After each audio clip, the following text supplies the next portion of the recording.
Avez-vous vu passer récemment cette vidéo-là? They are not dating men, they are not marrying men, they are not having children with men, they're not even sleeping with men anymore. Puis celle-là? So I encourage you to reclaim your power. Ou même encore celle-là? Do it! It's your generation's turn. Depuis l'élection de Donald Trump, il y a beaucoup de vidéos qui ont été publiées à propos du mouvement 4B. Puis parmi les plus populaires, il y en a beaucoup qui ont été mises en ligne juste après l'élection le 5 novembre. Le mouvement 4B, c'est une mouvance féministe radicale qui est originaire de la Corée du Sud. Ses adeptes, elles disent non aux relations intimes, non aux relations romantiques avec des hommes, non au mariage et non à la maternité. Ça peut être surprenant de voir un mouvement qui vient de la Corée du Sud trouver écho à l'autre bout de la planète, surtout que les contextes entre les deux pays sont complètement différents.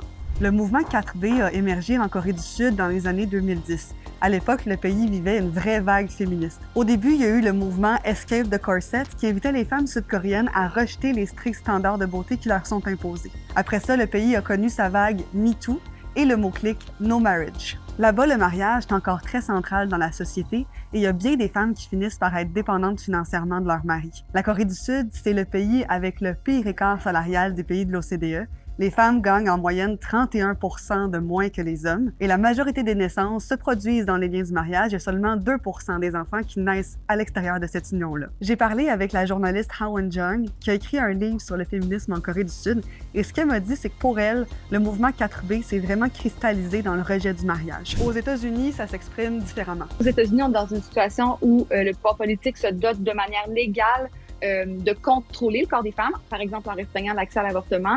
Mais en réaction à une emprise politique et légale, les femmes vont se tourner vers des moyens qui sont plus de l'ordre de l'intime, c'est-à-dire qu'elles vont individuellement refuser l'accès à leur corps en essayant de résister justement au contrôle de leur corps. Pour ces femmes-là, le mouvement 4B, c'est donc une manière de revendiquer leur droit à l'autonomie corporelle.